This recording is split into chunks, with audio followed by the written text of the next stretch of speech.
It's time to get sexy, so watch Secular Sexuality live Thursdays at 7 p.m. Central. Visit tiny.cc/YTSS and call into the show at 512-991-9242 or connect to the show online at tiny.cc/callsex.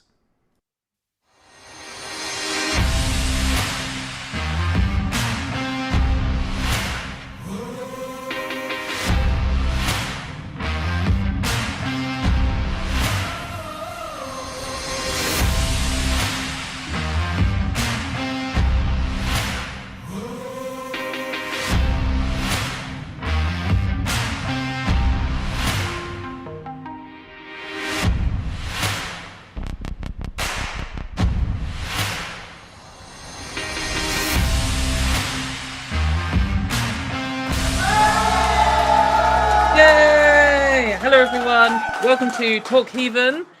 Today is October the 2nd, 2022 in the Common Era, in case you're watching in the future. My name is Katy Montgomerie and I'm your host today. And I'm excited because today is the first time I get to do a show with Secular Rarity. I was just making him cry before the show, but how are you doing now? Have you had time to recover? Well, yes, a lot of tissues, a lot of hugging of teddy bears, and rethinking my actions in life to bring me here. But no, other than no, it's great. I'm just honestly, I'm super thrilled.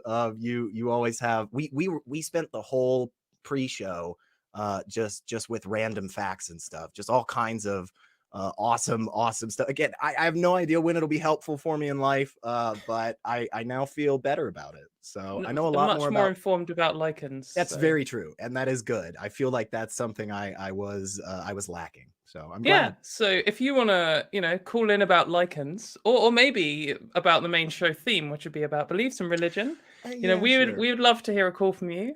Or maybe you just want to call in and just make a point that you at home have a Bulbasaur and I have a Bulbasaur shelf, and some people on the show don't even own a single Bulbasaur. If you want to call in about one of those three topics, then you can call in on 512-991-9242, or you can call in free from your computer at tiny.cc/callth. So it's just below here, and we would love to hear from you. We have some space in the lines. We've got some callers coming in already, but call in soon and we can probably fit you in. But yeah, if you've not seen the show before, then Talk Heathen is a product of the Atheist Community of Austin, which is ACA, and it's a 501c3 organization. And we are dedicated to the promotion of atheism, critical thinking, secular humanism, and the separation of religion and government, which are all important things. And I'm enjoying that, like, we've sort of re-chiseled this mission statement to include critical thinking, because I kind of feel that's the most important part of everything here, that all the shows related to the ACA deal with is like critical thinking. It's the underlying thing. So let's get some good critical thinking calls, and perhaps you can convince us of your beliefs, maybe convert us to your religion, maybe even explain why there are better Pokemon or better fungus hybrids. Like, let's hear about Look, them. any strong feelings you have right now, just call in about it. Like, we'll talk about it. I don't know. Maybe you don't like scissors. Like, I don't know. We'll talk. I actually have some scissors right here. So if you don't like scissors, let's go. I don't know if that counts as a threat. Please, YouTube, please don't ban the show. It's not. They're fabric scissors. They're for cutting fabric. I actually made this T-shirt. Anyway. let's move the show on a bit so that we can actually get to some callers. But if you do like the show or you like other shows that the ACA does, then please do support us. You can support us in several different ways. Obviously, the easiest and quickest way that you should do right now, on top of everything else, is you should just go and like the video. You should subscribe to the channel. You should write some comments, because boosting up the algorithm means you get to see our lovely faces every week. So that would be great. You can also support us on Patreon if you go to tiny.cc/PatreonTH. And Patreon has loads of cool stuff there. You get lots of extras and all that jargon. Jargon? Junk. That's the word I was going for. There is jargon available on Patreon too. Yeah. So you can on YouTube become a channel member. So that's like even better than liking and subscribing. You can press join, and then you get all kinds of cool extras like custom chat emotes, and like you can just help out in that way, which will be cool. And also, if you're just looking at the YouTube page now, just below the live chat, there is a fundraiser, and if you donate to that, then the profits go straight to the ACA and help out with their mission statement of trying to convert everyone to the religion of critical thinking. And all the proceeds go directly to the ACA, and YouTube doesn't sneakily take any cuts. No one takes any money out of that to spend on any mayonnaise or other slime-related foods, and everyone is a winner. But yeah, I think we do already have a caller lined up. So are you ready, or would you like to briefly do a lichen fact before we move on to the first caller? Or...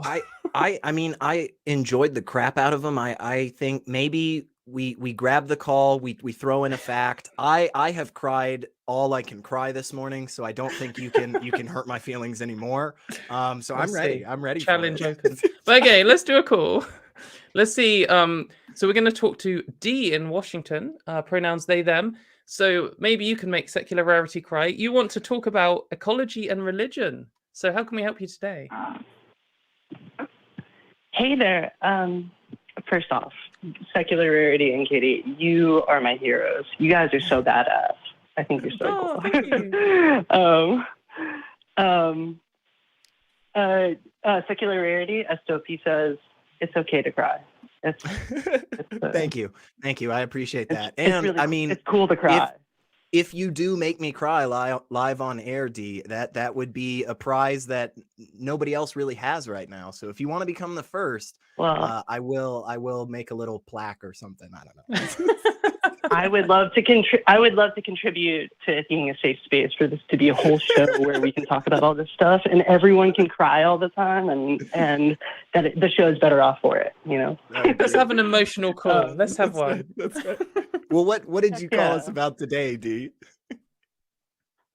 So I'm an atheist. I'm a Jewish atheist. I don't believe in God, but I'm really proud to be a Jew for all sorts of other reasons that are non-theistic. But that is irrespective. That's just background. Also, speaking of which, my dad, his brother, my dad's dad, my dad's dad are all rabbis. Wow. But anyway, that's just some background for other people, putting everything into context. I wanted to talk about, like it said, religion and ecology. And I think I guess there's like two-pronged thing here, which is, we as the atheist or in Talk Heathen, it's often about like theists versus atheists. But I wonder about the distinction between religion and theism or deism.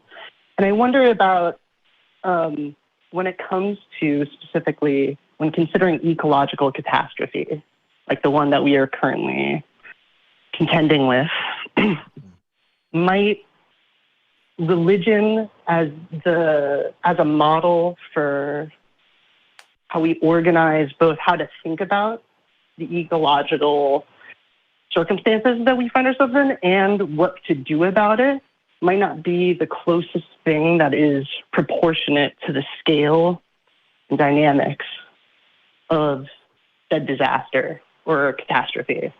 And is that worth considering? And is that actually mutually exclusive from being able to, critique and point out the flaws in the ways in which religion has been employed, especially in modernity for the last 300 years? Yeah. Can I make sure that I'm following with you, D?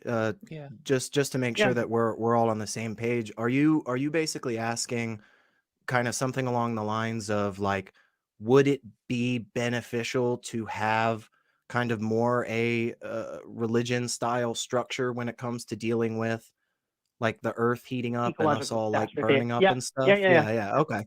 Oh, absolutely. And let me explain why. And like I was saying, I was curious why, the difference between theism, or from your perspective, we all know deism, theism, and religion are not necessarily synonymous. But one thing I would say, whether you're a Taoist or you are someone who doesn't believe in a God but follows a religious practice, or you are a theist, is that I do think, which is central contention and the locus of conflict or impasse between, on the show, theists and you all calling in, is contending with, like, should you be expected to identify with an epistemology that requires you to forego verifiability? And when it comes to the ecological crisis and the scale of ecological thought, I kind of think that we as a civilization, but honestly, even, I don't want to be biologically deterministic, but as humans, for example, supercomputers are tested out by trying to project climatological movements and projections, because it's so complex that it exceeds any capacity for us to render them in high fidelity. And I think that speaks to, yet we need to do something about it right now, irrespective of our ability to be able to observe or verify its existence. And on top of that, I want to give you guys time to react or whatever, but even people who have proof, like climate deniers, you can give them as much proof as you want. It's not really about that. Even if you could, which we can't. And so, yeah. Yeah, I hear you on, we definitely need to do something, and it's so complicated that we don't necessarily know the best thing to do.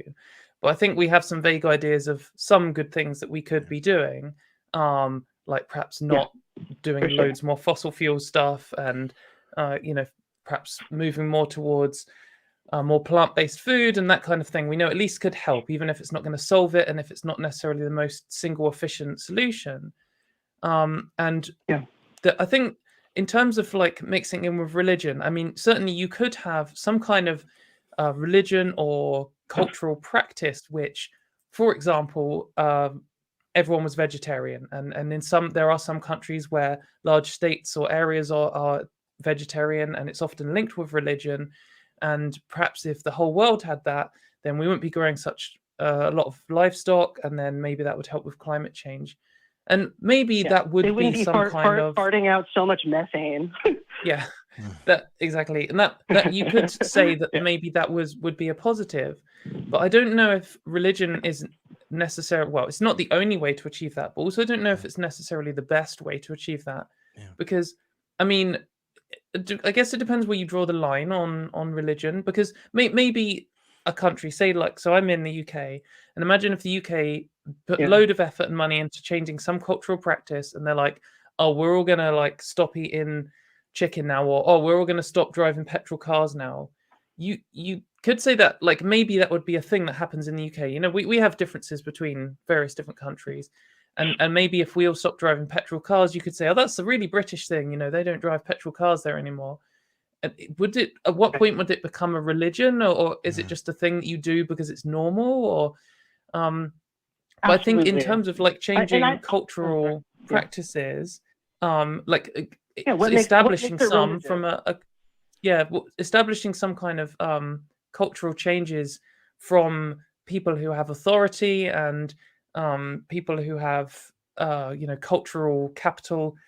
That you can change the way people look at the world and the way people interact with it. So that is a positive. But also I think you can do it with like political systems as well. And I think that like capitalism is super focused and organized and very good at creating wealth and value, whatever those sort of nebulous concepts mean. But in the process, they're very good at not giving a shit about anything else. And so that very much doesn't really go along with making the world react to climate change. And so we might even be able to do some kind of changes to the way like the economy could run, which could also change this kind of thing. Basically what I'm saying is there's lots of different ways which you can approach this, and maybe a religion would be one, but I wonder if there's no real difference here between, we could say, oh, let's make a religion where it does this, but maybe we just want to do individual cultural practices, because trying to create a whole religion that people stick to is very difficult, especially when people already have religions and they seem to be very protective of them. So maybe it'd be better to say, oh, rather than saying, oh, there's a new religion and you're not allowed to drive petrol cars and everyone's got to do it, or let's try and talk people into it. It'd be better to be like, hey, Christians, hey, Muslims, why don't you stop driving petrol cars? Because it's nothing to do with your religion, but it's a good cultural practice, and that's what we do here in Britain, and that's what we do here in USA. So I don't know if that's really addressed your point. What do you think, secularity of you? Yeah, I was gonna say there's a couple of aspects that I think are important to highlight.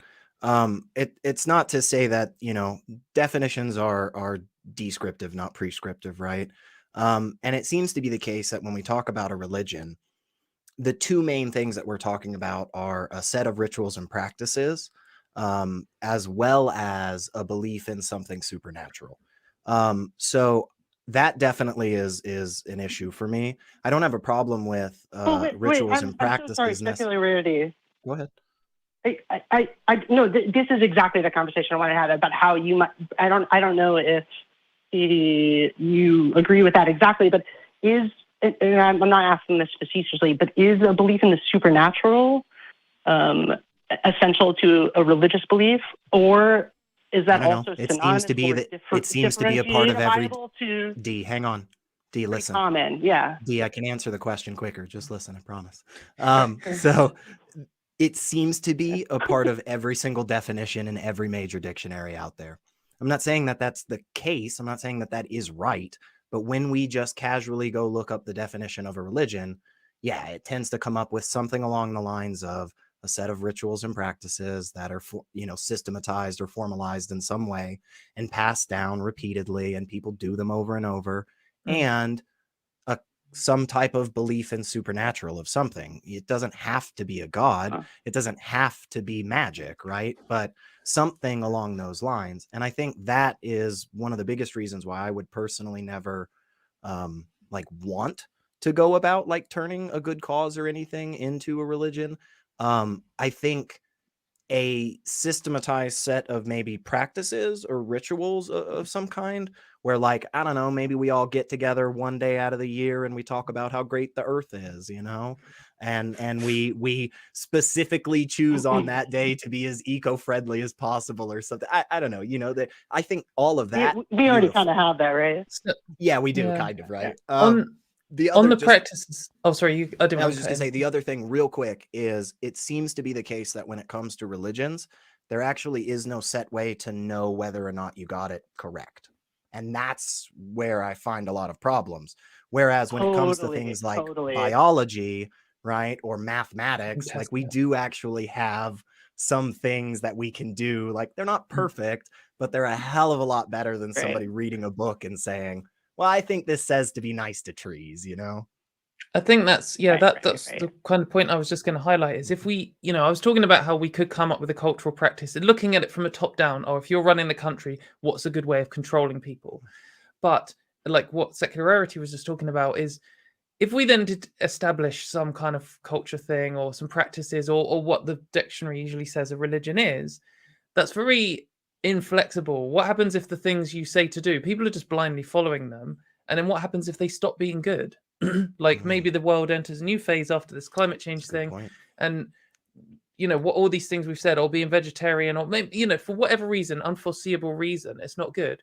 Ideally, as the focus of this show is, ecology, ideally everyone would be doing critical thinking, and they should be critical thinking now and saying, hey, you know what? We're destroying the world, even maybe in my lifetime, that could have a significant impact on my life and my children. So I need to think critically, see what I can do and try and change it. And then in 1,000 years' time, if everyone is still being critical thinking and a new thing comes along, then they can just re-employ critical thinking rather than having some set of culture and practice. And they'll be like, oh, I'm not going to stop eating vegetables because I've been doing it for 1,000 years. And this is my religion and this is my culture. Totally. Yeah. I think I just got to say though, that is exactly, it's awesome that you said that. And because that's exactly what I'm talking about, where specific, really uniquely specific to ecological consequences, the scale at which we need to make decisions now and contemplate the circumstances of the consequences of our actions aren't just in our lifetimes aren't just 1,000 years, but, the half-life of plutonium or the degradation of certain consumables or whatever, they're on tens of thousands of years. Yet I think that we are ethically, implored to try to pursue or consider tactics or how our agency works today that can account for such a scale that exceeds what we're usually used to. And I'm not saying that religion is desirable in any way that it's been practiced, thus far. But in terms of commensurate models for how we might organize philosophy and tactics, practical tactics, I'm just curious if you all, ironically, could see how, for an we don't know what's going to happen necessarily with the consequences of our actions here. Just like, some stupid shit like hell or, we have no reason to believe, we have no verifiable data to prove exactly what's going to happen, but we should do it anyway. Well, I don't know if we should do it anyway, but I think we do know some actions are going to make things worse and some other actions are going to make things better generally. And I think if we stop drilling oil and we can never know what's going to happen. If I make an action now, what's going to happen in 10,000 years as a consequence of it, But I'm not arguing then we should just do things anyway. I think we should still look at science and the best models we have and make the best predictions we can and act on those rather than just being like, oh fuck it, we don't know, let's just do whatever we want. And I think you said something that is exactly the crux of it for me, where you said, well, what if in like 1,000 years time, being vegetarian is somehow destroying the earth now, right?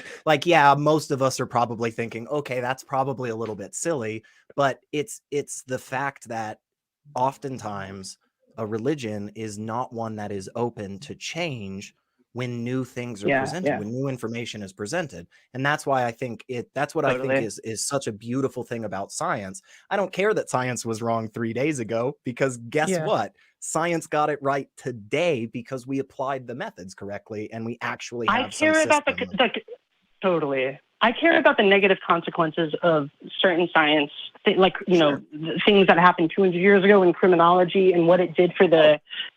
It wasn't just bad things. It was productive, for example, of the consequence of a concept like race as being biologically determinate.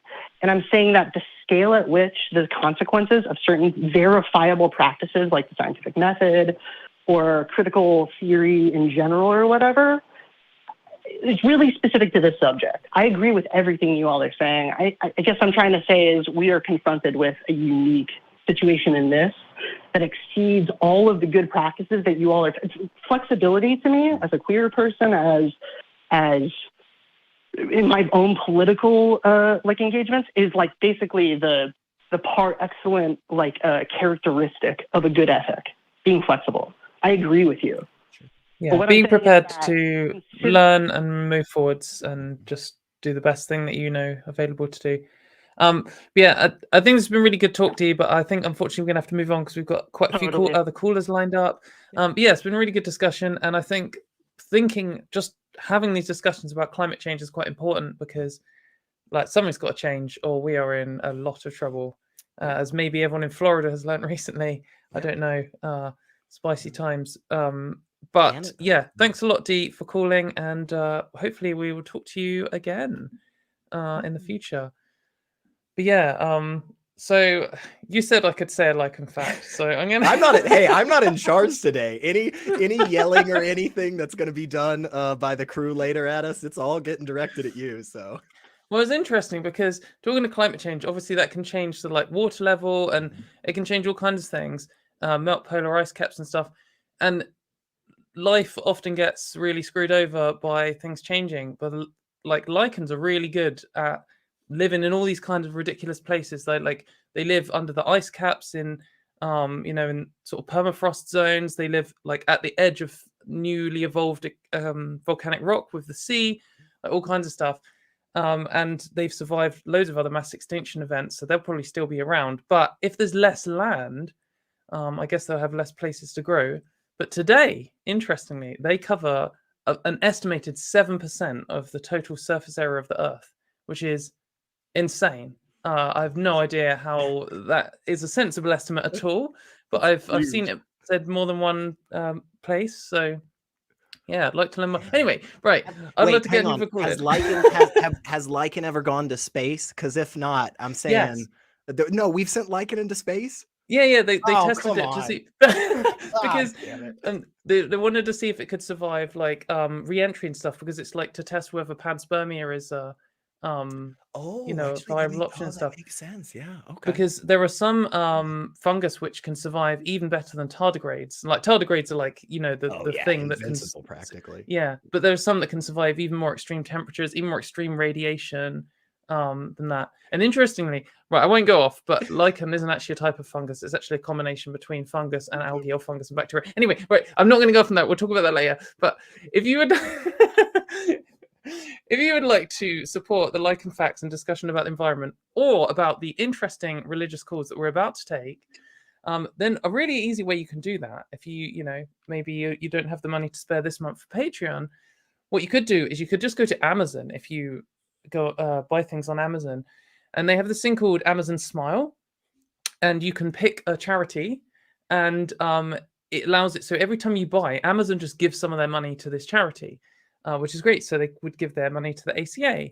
So if you go to tiny.cc/Amazon Smile ACA, then you can pick the ACA as your Amazon Smile charity, and ACA just gets some money for free from Amazon. So that's pretty cool. But yeah, maybe you don't want to shop at Amazon. Maybe instead you just want to shop straight directly at the Talk Heathen store, which is back, and you can get some custom merch. You can get like there's a new thing. It's got like a special item limited edition every month. You've got to go check out what that is for this month, and get all these cool Talk Heathen merch things, like a phone cover. I think I should get a phone cover. But yeah, definitely check that out. And if you would like to listen, maybe you want to listen back. I've always feel bad about recommending the podcast, because that's great. People like podcasts, but you don't get to see our beautiful faces. Yeah. But if you would like to go and listen to any of the ACA shows in audio only format, then you can now do that at tiny.cc/AEN podcasts, and just go and check out all of the shows, which is really cool. But yeah, the last thing I would like to say before we move on, which it's a cool place to hang out. If you would like to come and be part of the community, maybe, you know, atheist or theist, like anyone, if you just like to have a cool community discussion place, then go to our Facebook page, tiny.cc/FBTHG, and come and have some discussions with some cool people who like to do discussings. But anyway, let's move on, because we have several theist callers queued up, and I would like to talk to all of them. Yeah. So let's have. Oh, we were talking about something about this in the pre-show. Let's take this call. So we're going to talk to Thomas in Canada, who wants to talk about non-belief in Christianity leads to murder. It's in the Bible, and we shouldn't murder. Thomas, would you like to make an argument for this? Yeah, absolutely. How you guys doing? Good, thanks. Good. Yeah, so first I just kind of want to start. Can you guys give me your definition of what you think Christianity is? I don't know how that applies. I don't think it matters for this discussion personally, but a set of teachings and practices passed down through history, supposedly going back to Jesus Christ himself, who, based on those teachings and practices, is supposedly the incarnation of Yahweh. How's that sound? I'd say anyone who says, oh, I'm a Christian, I'll be like, whatever you believe in. Cool. yeah, that's a good one too. If you say it and someone else says, no, you're not, then you can argue between each other. Exactly. And then once you decided, you can just tell me. But yeah, I mean. So basically the belief in Jesus, you would say, right? That kind of sums it up? Sure. I would guess most Christians believe in Jesus. Okay. So I just want to point out in John 14:12, Jesus says, anyone who believes in me, the works that I do shall he do also, and greater works shall he do, because I go unto the Father. So just Okay, to get what out does of the that way, mean? it does You want actually to translate that? I mean, so he's saying that if you believe in me, you'll do the same things I do. He also says, if you love me, you'll keep my sayings. If you don't love me, you won't keep Didn't my sayings. So You believe in Didn't Jesus, defines Thomas? what a Christian How many is. loaves and fishes have you been dividing lately? yeah, have you walked on water? Yeah. Have you calmed a storm or caused 400 some odd fish to pull into somebody's net? Well, works and miracles are two completely different things, right? Works Are they? are the Are things they? he's done in life, What's the right? Are they not used interchangeably in the New Testament? The term works and miracles? Are they not? Not really, no. Works are Really? more the things which you do, absolutely, Hmm. right? So, Hmm. So are you saying all So of the give me an example of non-supernatural what works stuff that that you- Jesus did? Is that what you mean? All of the non-supernatural stuff? So I don't really know what it means, Jesus did because like miracles. They even Jesus did a lot of things, and Mhm. and like he ate food. I do that, and did. I don't believe in Jesus. So He cursed a I'm just fig trying to tree. work out what things. I'm not trying to do some kind of word game here. I'm just trying to understand, because if we're not talking about miracles, I'm just trying to work out, because I know you're sort of forming this argument towards murder or whatever we're about to Yeah. discuss. But I want to know, like, Jesus, I presume, like, allegedly didn't murder anyone. So I mean, I presume you haven't murdered anyone too, and I haven't murdered anyone. I don't know what like things. Secularity has murdered someone. Well. just put his hand up. But like, I just which things, when we're saying works, like what is it that he did that you think you will then do? Mhm. Like, what's an so example? miracles are miracles. Works are defined as there's good works and there's bad works, and it's basically how you treat others, right? Jesus says that if you basically do unto others as you'd have them do unto yourself, right? He Okay. says, love one another. So- That's the commandment I give you, right? So the works So are, you're are using good things it- you do for humanity versus Yeah, bad you're things using you it do in a for way humanity. of you're just to clarify, you're using it in a kind of way of like, it's the way in which you treat others, like morally, kind of. There's different things. So like, you could go around punching people. Jesus didn't do that. You know that you're saying that's a Mhm. bad thing. So that's cool. And then, okay, just so I was understanding. So you're saying there's a bit in the Bible where it's like, if you believe in Jesus, that you'll do like what he does, and he's pretty good. That's kind of Yeah, what you're Jesus saying. says that. If you believe in me, then the works I do shall you do also, and greater works than me, right? So So he's if- saying the things that I've done to others, you'll do as well. So when So- people are Okay. killing Thomas. people, you have to look back at Jesus and say, Yeah. I'm glad we finally brought it back to killing of people and stuff. But are you saying that if somebody says today, I'm a Christian, and then goes and murders somebody later, that they're not actually a Christian? according what to you're Jesus, saying? no, they're not. According to Jesus, But- no, they're not. They're not doing the works, and they're not following his commands. So Do you according not to feel Jesus, that- if you believe in me, Do you not feel They that don't that love ends up Jesus. being in a bit of a no true Scotsman kind of argument, Yeah, though? Because For sure. it, like, there could be so say someone you know from your church or something, you've known them 30 years or whatever, and every single day they've gone, they say the same things, you hang out with their families and stuff. To all, as far as you know, they're a Christian, their beliefs, you truly believe what they're saying. Next day, out, they murder someone, maybe in just blind rage over road rage or something. Sometimes it happens to people. Suddenly, I mean, were they never a Christian, or did they suddenly not become a Christian at the point of murder? Yeah. Or I get that you could say it wasn't a Christian act. Maybe you would argue that, though. Sure. I don't know. God seems to like murdering, but just what point? What makes them not a Christian? Were they never a Christian? Is that kind of what you're saying, or? Because lots of people, Paul says that who Jesus are in died- prison for murder would say they were Christians today and were Christians at the time, and they would say they believed in Jesus and they think Jesus. And lots of people murder, and they reckon that God told them to do it. So Yeah. They explicitly state it. So So Paul says that Jesus died as a propitiation for the remission of sins that are past. So once you become reborn, you change yourself. So if you claim to be a Christian and you've been forgiven for your remission of sins that are past, you will no longer have these desires, or at least you will no longer act on them in the future. So if someone's going to go out and kill somebody, then yesterday they said they were a Christian, fine, but you have to take it to Jesus. And what did Jesus say? Jesus says, if you believe on me, you'll keep my saying, or you'll do the work Thomas, that I do. If I you don't love feel me, in you'll keep any my way, saying. shape, or form the last few words you have spoken had anything to do with kind of what Katie was getting at.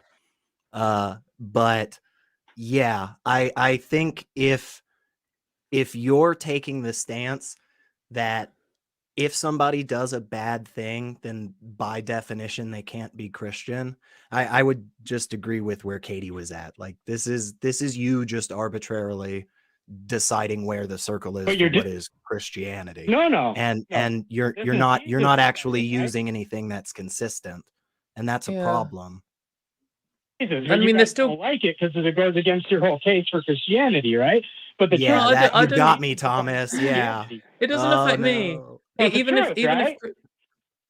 even if Christians didn't murder, Right. that wouldn't prove to me that God was real. So Yeah, it that's wouldn't have anything not to do with really that. it doesn't upset my worldview Mm-mm. if there's some relation between Christianity and murder rates or true belief in Jesus. Like that's fine, and it'd be interesting. I'd actually be interested to find out if there was some kind of link between the two rates. What I'm saying is, what it sounds like to me is there are just a bunch of people. Some of them are Christian, some of them are Muslim, some of them are atheists, and some of them kill people. And it seems like when an atheist kills someone, if I said, "Oh, they weren't a real atheist," then you'd be like, "What? Fuck off!" Yeah, they were. And then if a Muslim killed someone, and someone was like, "Oh, they're not a real Muslim," you'd be like, "Yeah, they are." And then if a Christian kills someone, you're like, "They're not a Christian." I don't know. It just feels like, you know. Yeah, but the you must be seeing where I'm coming Katie, from. is that the difference is that Muhammad said to kill others. The difference is atheists don't have a God said to the kill Bible others. straight up tells people to go kill other people in the name of Yahweh. And Jesus's capital words punishment, have everything. definitely been used for people to. Also, the Quran says that killing an innocent person is like taking the life of the whole world. So, I mean, we can go tit for tat on this every single time. And in every single holy book, the issue is that when you stack up the verses and the sentences and the I can work this magic to like make this sort of not seem bad, when you stack that up versus the atrocious stuff wins every single time. There is always more of it. And so, I mean, yeah, sure, you can pick out a single verse and talk about how cool it is that Christians don't murder, but I don't think it has anything to do with the teachings from Christianity, because if so, why aren't more people dividing loaves and fishes? Why aren't more people cursing fig trees? Why aren't more people doing a lot of the things that are in the Bible? And the answer is because as a person, inside of them, they recognized, hey, some of these things are not as great, and like killing people is not a great thing, and I shouldn't do that. Like, yeah. Also, I might argue that like there are lots of murder isn't the only thing, right, that Jesus thinks is bad. Like murdering is one thing, but there's also like adultery and lying and stealing and all these kinds of things. Yeah. And I think if you started saying, "Oh, they're not," Donald Trump isn't a Christian because he cheated on his wife or whatever. If you start drawing these rules down, I mean, how many Christians are you going to end up with left? yeah. I mean, will there be any? Is there any, like Jesus said, or I don't know what the quote is, but like, he is without sin, cast the first stone or something. Like, surely every human has broken the rules. If you hadn't sinned, then what do you need Jesus to forgive you for? I mean, you're born a sinner. because everybody sins, but everybody sins. yeah, but repentance. isn't murder just a sin? If heart, then you won't sin. You'll fight your temptation, right? But all Christians sin, right? Yeah. Thomas, you sin, right? That is a thing you do. Of course, Jesus says few will make it, though. He makes that statement. He tells So us. then, are you not a real Christian because you sin? And you said that once you become a real Christian, you don't sin anymore. Does that mean you're not a real Christian, Thomas? I have a repentant heart, but will I make it to heaven? I'm not sure. Right? Well, that didn't answer my question, but I appreciate you. Yeah. I appreciate you talking about whether or not you think you're going to make it to heaven. But again, if you say that once somebody becomes a real Christian, they don't sin, and you, as a professing Christian, admit that you sin. QED, except repentant heart, right? I said that a long time. Yeah, but I never said that people don't sin. It's a repentant heart that changes, right? And the thing that you said earlier, right? The thing that you said earlier now can't possibly apply by your own logic that you've given us here. Because you were like, well, see, they wouldn't murder if they're a Christian. And now you're saying, well, they might murder because they might not actually have a repentant heart about it. So Well, maybe they might murder and then I have a never said that repentant they would. heart. that's true. That's true. But you guys Yeah, are maybe they you're will. twisting what I'm saying. Just let me explain it. When I if you think have you've a explained it. repentant heart and you're born again, then you will try not to sin. So something So like you murder. will Oh, guarantee not sin, yeah. or you will try not in to our- sin. In our situation we were talking about earlier, where your hypothetical by friend. having Hang on a sec, Thomas. Just to like lay out the point that we're trying to make. You this sort of hypothetical friend I talked about earlier at your church. You've been going to church with for 30 years, and they get into a moment of blind rage over like a car parking spot or something, and they punch someone, and that person dies, and it counts as a murder. That something really shocking happens. Earlier you said, oh well, they wouldn't do that if they're a Christian, but then what if they then had a repentant heart and they ask for forgiveness from Jesus, and like surely then they are Christian again? And that's kind of the point I made earlier. Is this? Do you see that's how it sounds like a contradiction to us? Because earlier you were kind of saying Christians don't murder, and now you're saying, what if they're repentant heart, and what if they believe that Jesus has died for their sins? Then so Christians do murder? True Christians don't murder, and that's the point. Like when I became a Christian, right? You Just- change but your ways. I used to, you said- desire all the women. Now I try not to even look at women, right? You change things about yourself through your repentant heart, right? These are things. Do you feel as if when you add qualifiers before the thing you were talking about, like you have one sentence where you say like I like toast, and then you have another one where you say like I like buttered and like super crispy and maybe a little bit of like bacon on my toast? Do you feel like those two things are the same? Because if you don't, then I want you to go back and watch just a minute ago where you said, before I became a Christian, I desired all the women. I think that was how you put it. And then you said something along the lines of, now that I'm a Christian, I really try not to. It kind of sounds like those aren't the same thing. And what you're saying is, at the end of the day, you, a professing Christian with a repentant heart, Thomas, still sin. And since all sins are the same in the eyes of God, kind of sounds like what you're saying about this whole Christianity, leads to not murdering, real Christians don't murder. Kind of sounds like all of that is what you would affectionately call bullshit. So I think you should go back and listen, because I recall saying, I will go back and listen. I will gladly go back and watch you say the thing that you have repeatedly recanted multiple times. So I haven't. I've explained that I'm in no position to say that I'm a Christian. I don't know if I'm getting it. But if someone don't know if you're a Christian, follow. how does not knowing whether or not you're going to heaven or hell afterwards have anything to do with your current state of belief? That doesn't make any sense, Thomas. Like whether or not you go to heaven doesn't matter as to whether or not you personally right now believe in the teachings of Jesus Christ and try your hardest to follow them, even though you may not be perfect, but you have a repentant heart. And thank goodness you're not a murderer, which none of us are here. We are all non-murdering people, whether or not our hearts are repentant. And I think that's probably the good thing to take away. Yeah. And in a world where you don't know you're a Christian, like if no one knows whether they're a Christian, then you could have like 10 people all saying they're Christian, and maybe one of them is, or maybe 9 of them are. Like it kind of becomes completely meaningless then. And how many of those people are murderers? That's what I want to know. How many of those? Wow. Sorry. Yeah. So the point is that your actions determine if you follow Jesus, and if you follow Jesus, then you're a Christian. That's the whole point of the call. And like if you look at history, through all these people that did these acts is completely against what Jesus said. So they're far more an atheist than they are a Christian. They don't believe in Jesus, right? Also, what are the tenets of Thomas, the key point I feel like you've skipped over here is there are lots of sins, right? There is some sins that people do all the time, like coveting or whatever, and there are some things that very few people do, like murder. And I would agree that murder is worse than wearing fabric of the 2 different cloths or whatever. There's loads of different things. There are somewhat worse, and murder is a bad one. But I think a key thing that every Christian I've ever encountered has said they do is that everyone sins. Christians sin, non-Christians sin. And like, so what we're saying here is you're kind of saying that you keep implying that someone isn't a Christian if they sin, but also I think you agree that everyone sins, including yourself. Yeah. And the whole point of Jesus is to forgive you for your sins, past sins, however you want to see it. But like, if you say, oh, well, they're not a Christian because they have murdered someone, where do we draw the line? Are they not a Christian because they've done these other sins? Does that mean no one is a Christian if everyone sins? Like, do you see the argument I'm making here? I see what you're saying, but the point of Christianity is to change yourself through acknowledging your sins, right? Yeah. At the end of your life, I agree. you'll change yourself completely, right? Like secular, when you look at a woman, do you stop and go, oh, why am I doing that? Is that something you do?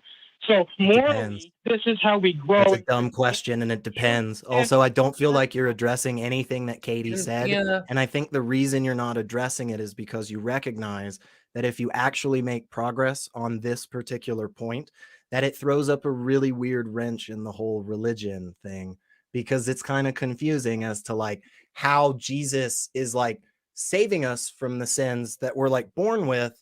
And like, even though we're saved from them, we still do them, and there's no way to get out of that weird problem that the Father of Jesus created for all of us. So yeah, I think I really think you should go back and you should try to address what Katy was saying. But I think you need to try to listen to the stuff you say, because you just repeat the same stuff and you don't listen, man. I just explained how Christians overcome sin, and you're like, you don't listen to Katy saying everybody sins. Like, but talking about Thomas, do you agree that everyone sins? Yeah. I agree that everybody struggles with sin. Some people acknowledge. Do you agree that everyone sins, not struggles with sin? Do you agree that everyone sins? Yeah, and that's why I'm pointing that out, though. Yes, If yes, everyone sins, right, Thomas? Yes. See, you cut me off, right? Because you don't want the rest of it, right? So the difference between Christianity and you is I acknowledge my sins and learn from them and try to change. You indulge in them. So you do sin. So you do sin as a professing Christian. Sin. So that means that someone can be a Christian. Secular. You don't listen, man. I have no idea. I have no idea why you're incapable of responding in a gentle conversation. The only reason I think right now, again, I'll repeat this. I will gladly repeat this for you, Thomas. And I know I probably shouldn't ascribe motives to you, but I think the number one reason why you're struggling right now, just like you struggle with your sin as a professing Christian, the reason that you're struggling with this is because of the upsetting nature of what this answer is. This answer leads a lot of people to question their religion, and I think that would be a really troubling fact for you. I apologize that makes you uncomfortable, but you called into the show with a bad argument. So maybe in the future, you should think about whether or not you are actually a Christian, because if you're a sinner by your own definition, you might not be a Christian. So I think Thomas, we're probably gonna. Yeah. I think that we're we've made our arguments. I think we're going to move on from you, Thomas. Thanks for your call. But I think there was a contradiction that we highlighted there, and I can understand why people don't want to address the contradictions, but it's a key thing. I think it takes a lot of integrity to address contradictions in your own worldview, and it's good to do it. If someone finds one, just walk into it. It's okay. It's you tough. can say I don't know. Yeah. I mean, I agree with you earlier about how important critical thinking is. It's because of things like that. You say one whole sentence and then you just apparently forgot the sentence before that you said. So good stuff. Yeah, that was a good call. I do like those kind of discussions. I like the line, you like to indulge in sin, because it's one of those that when you first become an atheist, you're like, oh, this is bullshit. I don't indulge in sin. Like they're just Christian. But then when you kind of readdress it, you're like, well, the whole concept of sin is like not the same as morally good and bad. Right. Like it's a different thing. Right. And some things that are sins are just they're good. They're like morally good. So yeah, all right, I don't care. The accusation that I indulge in sin is kind of like, I could just make up some other thing like. Blahaga, and it's like, oh yeah, you do all the blahaga because anyone who eats yogurts is doing a blahaga, and you're like, yeah, but I eat a yogurt, mate. All right, yeah. I have a blahaga every now and then. Problem over. I like this. Anyway. I like this. We'll start a new religion. We'll roll in some climate change. We got Yeah. this. You can eat yogurts, but only if they're vegan yogurts. Carbon neutral. I don't know. I don't know. Carbon neutral yogurt. But yeah, well, I reckon we've got some more good calls lined up. But this is going to be a good show. But if you don't even get like, if you watch this and you're still like hyped afterwards, what you should definitely do is check out the newest episode of the flagship show of the ACA, The Non-Profits, which is going to air live at 3 p.m. Central Time today at tiny.cc/YTNP. So that's after this show. And you can keep the buzz, and that show will be, I mean, you know, it might not be as good as Katy Montgomerie and Secular Rarity, but it's still going to be an absolute banger. So you should definitely go check it out. But yeah, you can, as we were saying earlier, you can join the community on the Facebook, but you can also just, you know, learn about what's going on in the community. And a good place to do that is at the website, which is www.atheist-community.org. You can learn about the organization, the policies, all that kind of stuff. And then you can bring all of your knowledge about the ACA to the discussions and get involved. And it'll be a fun time. But then once you've done all that, you can tell us how to make the show better. You could be like, maybe if we extended the show to like 4 hours long and it was like 50% facts about biology, like, you know, we could have like a lizard section about lizards which asexually reproduce. Just, can you email that in? We want requests about asexual lizards. And you can do that at tv@atheist-community.org and let us know, let the team know, dear ACA, more lizard facts. And yeah, that'll be a good time. So yeah, is this time for another call, or should we see what the yeah, okay, no, we won't do another call yet. What we should do is that we have loads of other cool shows, as we've already mentioned. We've got the non-profits coming up. We've also got secular sexuality, truth wanted, atheist experience. There's loads of cool stuff. And if you haven't seen those shows this week, you can see what you've missed out with this cool video.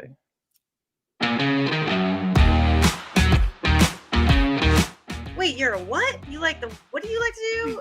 You know, you like cupcake batter on your nipples? That's so weird. You know, it's just like, yeah, maybe it's weird for me and you, but like for them, that's what floats their boat. Well, maybe Elon Musk is actually an insectoid in disguise. Oh, and the reason why he wants us to get to Mars is he wants to go home, dude.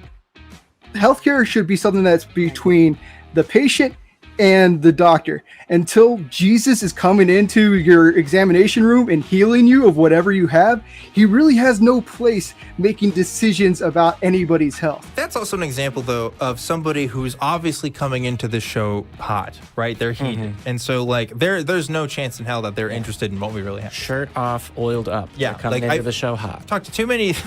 Jesus Christ. I have zero interest in people who have defined gods as abstractions. You may believe in a god. It's like the person earlier who said that their god was gratitude and stuff. Okay, cool story, bro. Fire up a bong.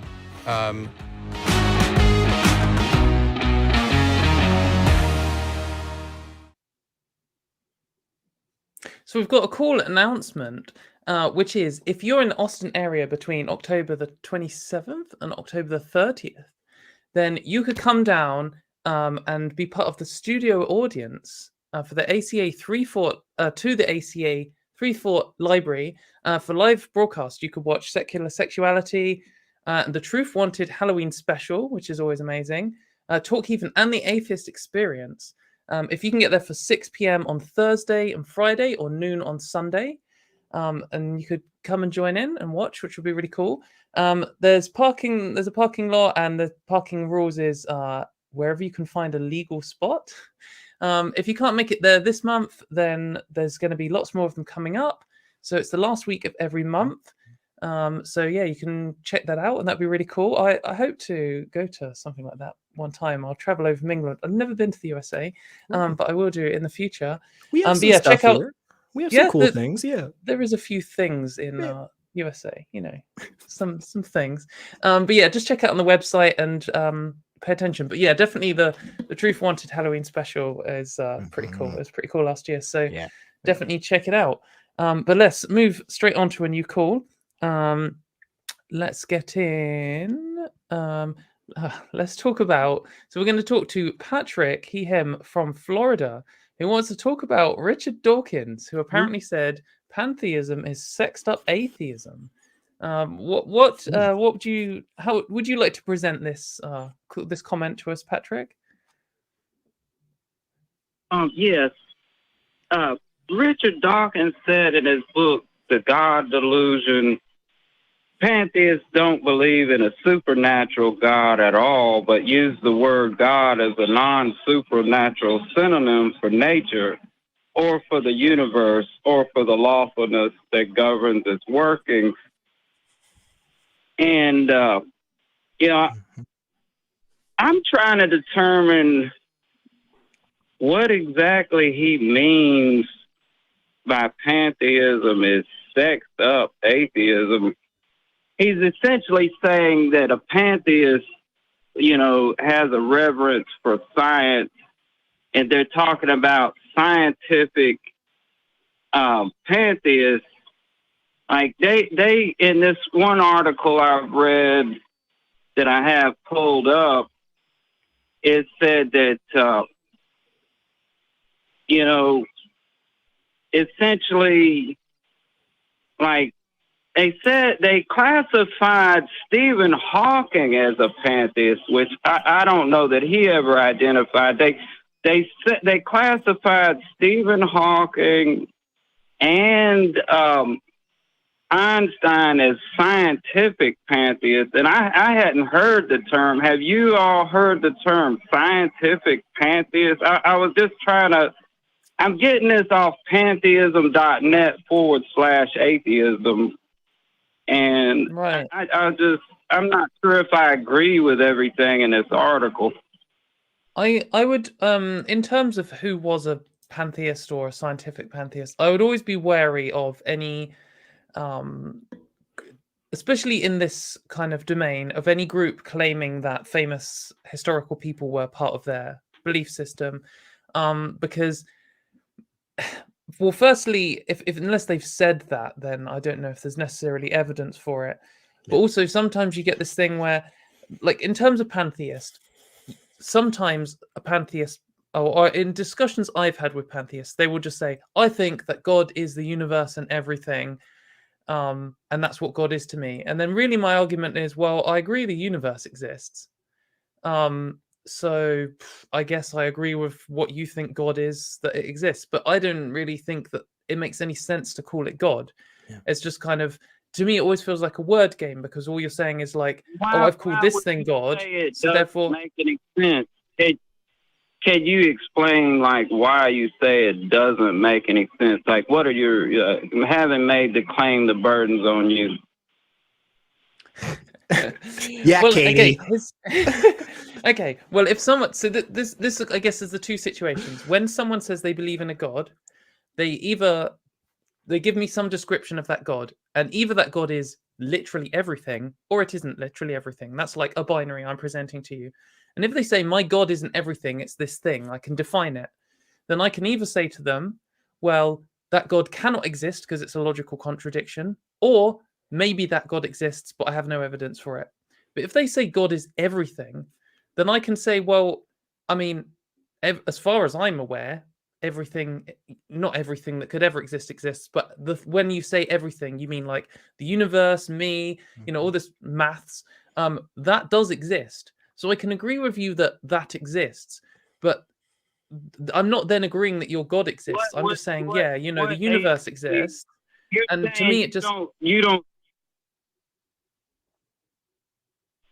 Sorry, I'm Patrick. saying I think you don't see an agent there that would make it a God, but there are theories and there are legitimate science now that backs some of these, like pan-protopsychism. If you look at OR theory by Sir Roger Penrose, that depicts It does not demonstrate anything. It doesn't Yeah, I don't- demonstrate the thing that you're thinking it does. I'm not at the level of academic achievement where I am able to break it down as to why that's the How would case. you know it But there's a doesn't good discriminate if you would stop talking for 5 seconds and let either of us get to the end of a sentence with a period, which generally denotes in speech a longer pause. I promise you it will make a lot more sense. I think one of the things Katie was trying to say earlier, because for some reason, I don't know why our callers are not responding to your great points, Katie. Maybe they're scared.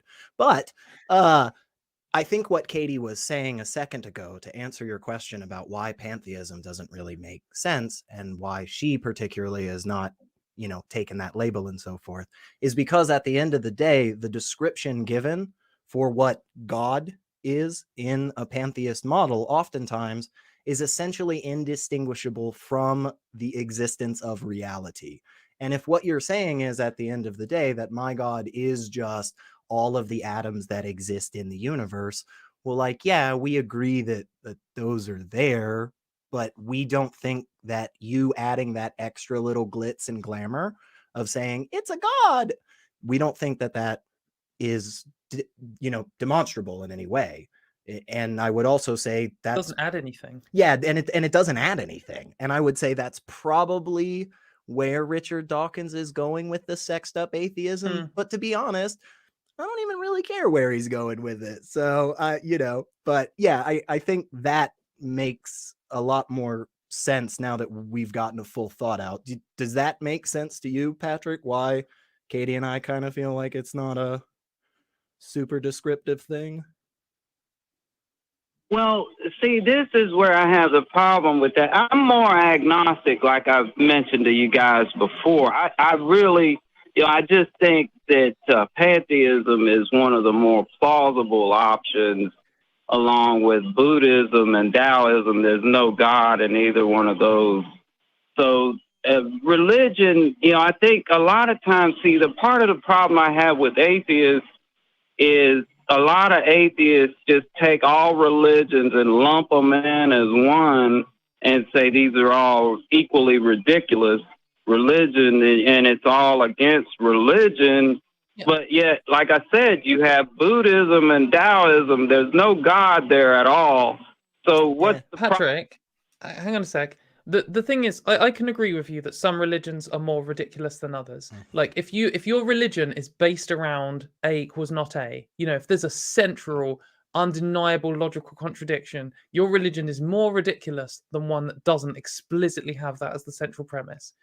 And there are some, religions that have more obvious, recent, well-documented, ridiculous inventions where, some ridiculous person has invented it and it's well documented that they've just kind of made it up because they're a science fiction author or whatever. I can agree with that. And we could say that therefore some other religions are more plausible.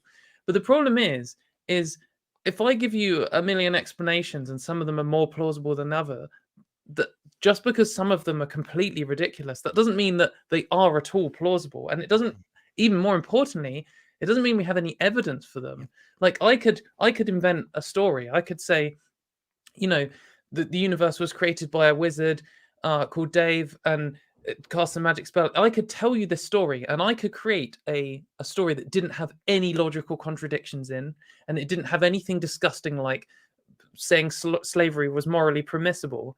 And then you would have to agree that we don't have evidence for what I just said. And we also don't have evidence for, this other religion X, which is also more plausible than Christianity.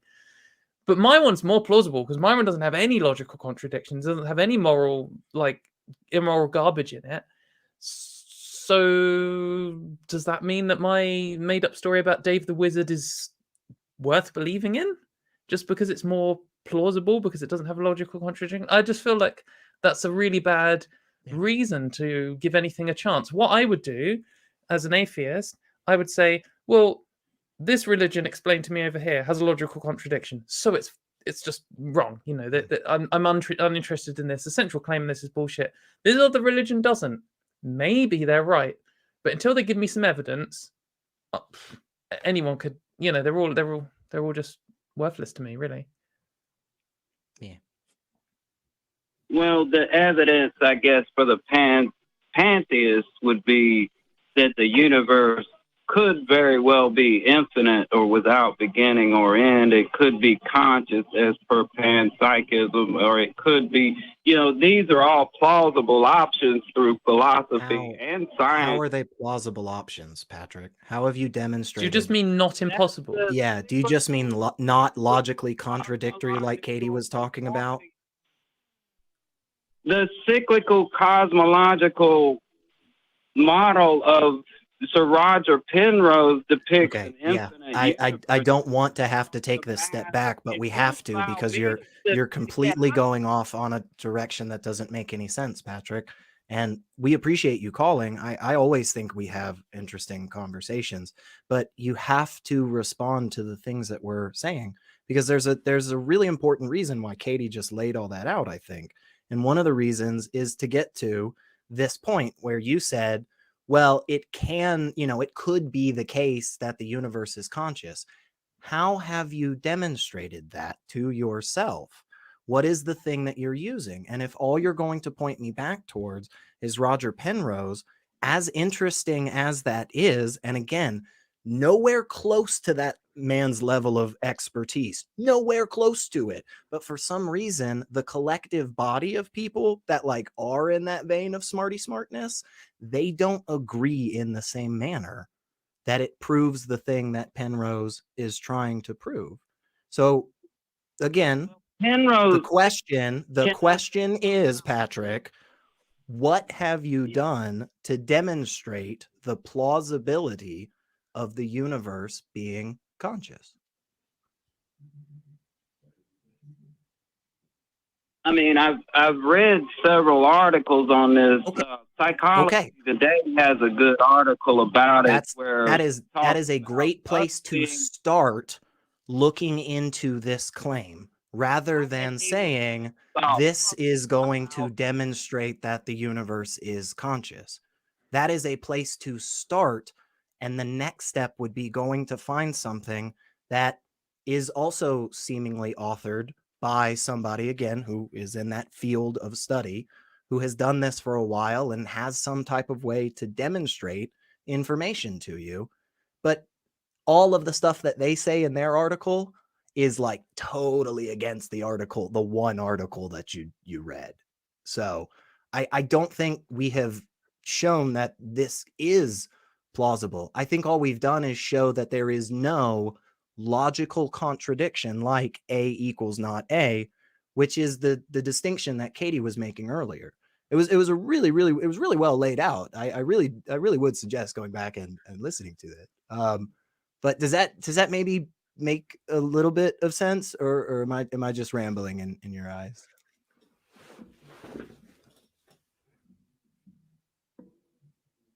Still there, Patrick? I don't know if he's. Oh, we might have lost him. Oh, well, it looks like we've lost Patrick.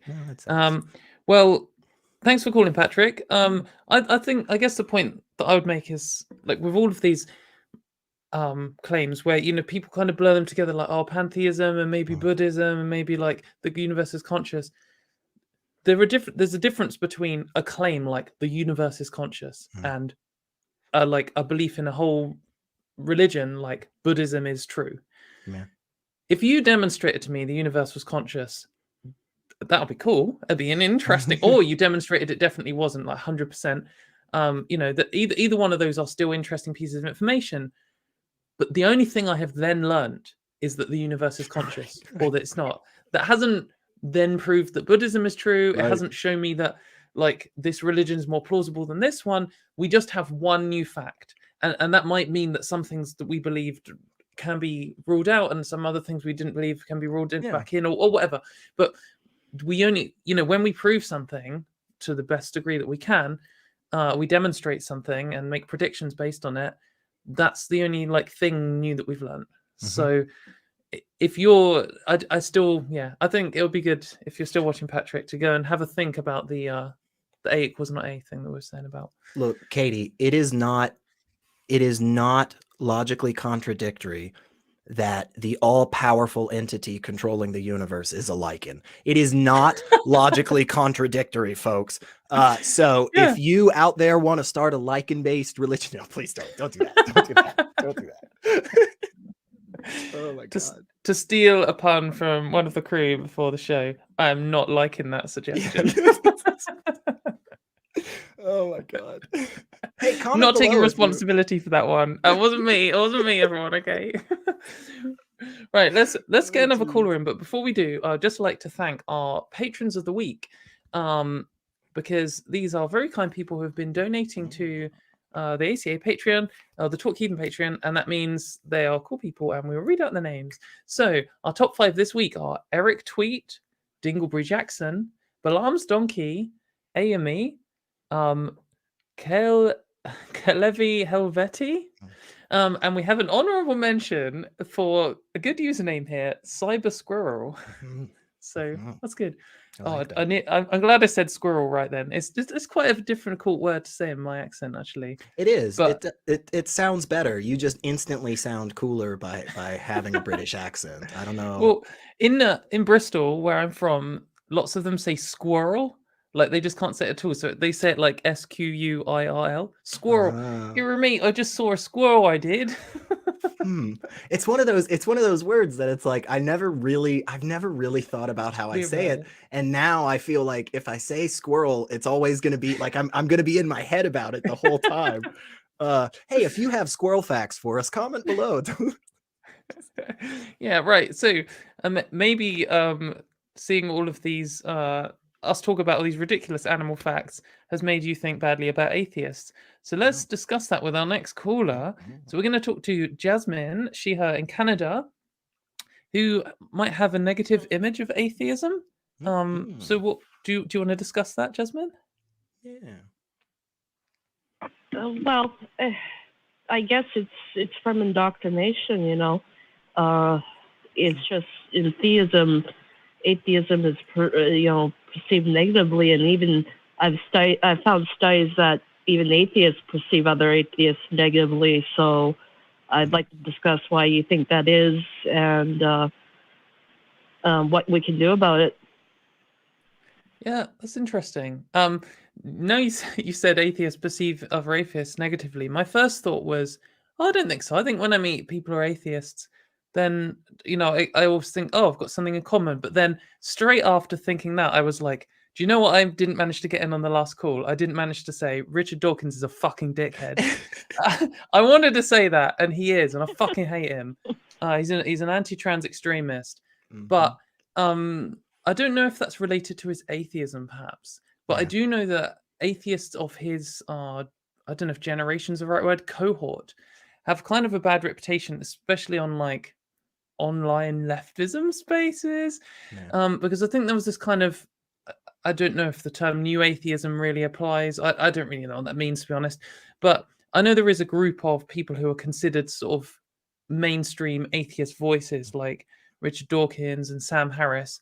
And I know they have a lot of fans. And please do direct your pro Richard Dawkins comments to me. Come at me on Twitter. I'd love it. But there were always a lot of people who don't like them, specifically for the way in which they seem to be ideologically aligned. They generally seem to be quite conservative and right-wing. And I think they often have some very non-critical thinking, non-skeptical positions. And they've kind of just created this kind of, we're atheists and we're right about religion, or, we're right about our position on theism. And then we're going to carry this like arrogance into every other domain and believe that we're right on this, even though we're not even properly applying skepticism, and we're just disregarding all of the people who have, who are experts in this.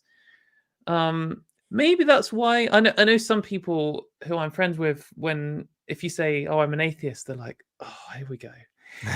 It's like, oh, I'm not one of them atheists, but I don't ever want to be like I'm one of the good ones. I'm not one of the good ones. I'm an atheist. I'm just as much of a dickhead as everyone else. But yeah, I don't know. Do you have a bad view of atheists, secularity, or I don't think I have like a blanket view on it for sure. But I do think, I mean, Jasmine, I think you hit on it pretty quickly when you were introducing your call to us. There is definitely an aspect of indoctrination. I mean, I know for years as a child, even though, my particular Christian, religion, my particular denomination, and, how we practiced and stuff, it wasn't super fundamental. It wasn't, very literalist of the Bible and stuff. It wasn't like that. And yet, there were these real casual, like underhanded comments every so often about, yeah, if those godless people that are just out there killing people and being terrible and all that crap. I also think though, yeah, right, with the fabric scissors, right. But I also think there is at least some instances, whether rightly or wrongly perceived by the people there. There are definitely some instances where an atheist is in a room and seemingly is the only one that's upset, and it's like, oh, those atheists are just mad. But it's kind of like, okay, well, what exactly are they upset about? And then you come to find out that like literally the hour and a half long conversation before was about like this person mutilating children's genitals, like they are one to do with male circumcision and female circumcision, or female genital. They're both genital mutilation is what they should be called. But so in that instance, yeah, somebody walks into that discussion like 45 minutes after the fact, and now you've just got this atheist just screaming at the top of their lungs, fuck your God and your bullshit Bible. And you just have all these other people standing there just calmly smiling and holding their little Jesus book. And I think that, yeah, that definitely could give it a bad impression. There are also dickhead atheists. Like, let's just be real, right? Like, there are people that are just shitty people, no matter what their belief system is. I think you've raised a good point there about. I think this kind of, you see this in lots of anything where there's a power dynamic and you end up with like a minority position. Yep. Maybe this isn't as true, at least in my part of the UK, but certainly in a lot of places in the USA. It is in some senses a Christian nation, and Christians make decisions based on their beliefs that affect other people, and that can involve taking away women's right to their own body, for example.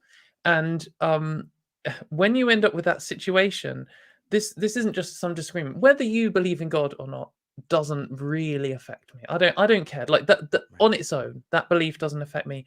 Whether there's a hell or not, heaven or not, that's my problem. And if you want to say, oh, you're going to hell because you're an atheist, like maybe when I was a teenager that would have upset me, but now I'm just like, I don't care. Like literally doesn't mean anything to me. I just quite like arguing with people. But if and in my kind of privileged position in the UK, if I meet a religious person of any religion, they can tell me their beliefs and they can say all this, they could even say horrible stuff to me, but they don't have any power over me. They're not going to take away my human rights. They're not going to ruin my life. They're not going to control my body. But I do meet people who do have that. And it is such a different dynamic. I feel like, because I do another call-in show, which is about LGBT rights. And I'm very well practiced at arguing with people and staying chill. And it's something that I'm naturally good at. But in a situation with religion, like this show emotionally is effortless for me, because no religious people have power over me. That's fine. In a situation where I'm talking to, anti-LGBT people, homophobes and transphobes, they do have a power over me in that they are controlling the government and the narrative at the moment and the media, and they're threatening to take away our human rights, and it could ruin my life.